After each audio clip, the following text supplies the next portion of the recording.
Well, coming up tonight, tailgating is back. We'll hear from baseball fans about the return of the beloved tradition. We're live ahead of first pitch. And LSU basketball is set for its first game of the 2021 NCAA tournament in less than 24 hours. We'll take you to Indianapolis, where final preps are underway for the Tigers. Good afternoon. Thank you all so much for joining us for NBC Local 33 News at 5. I'm Carly Lang. Well, we all love tailgating at LSU games, right? And I bet a lot of you out there are really missing it. We've got some great news for you. Starting tonight, you can fire up those grills and cheer on the Tigers. NBC Local 33's Kennedy Walker joins us live from outside of Alex Box Stadium as fans once again are tailgating. Kennedy, what's the energy like out there tonight?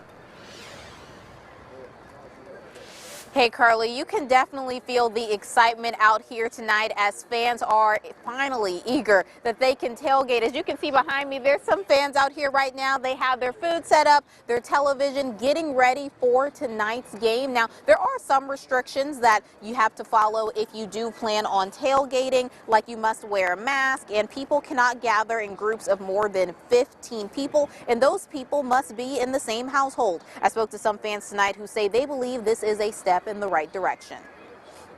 It's nice to have. It's nice to have something that we can come to and just be together with our masks on, being safe and everything. It's fun to do with our friends. And it's just nice to be able to do something outside and LSU to not restrict.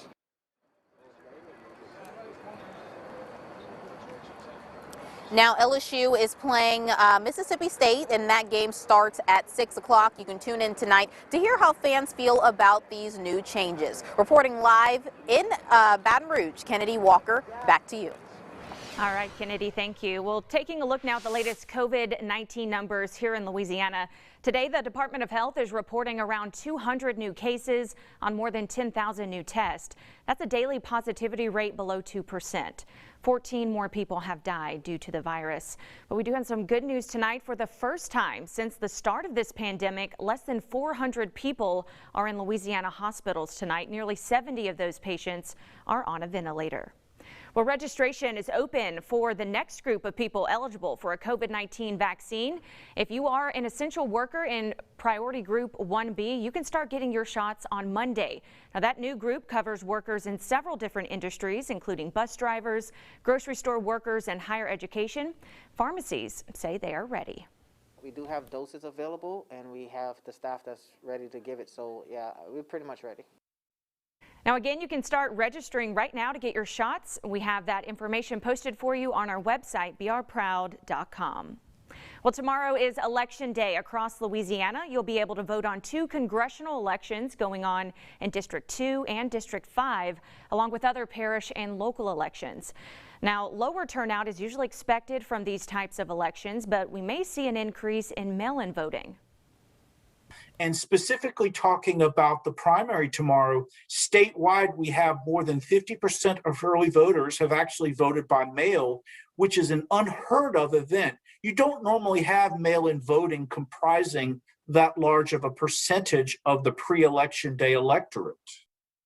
Now, keep in mind, if you do plan to vote in person, CDC guidelines will still be in place. So, of course, that means wearing a face mask and practicing social distancing. Well, LSU basketball is just hours away from tip-off in the NCAA tournament as the Tigers get set for a first-round game against St. Bonaventure.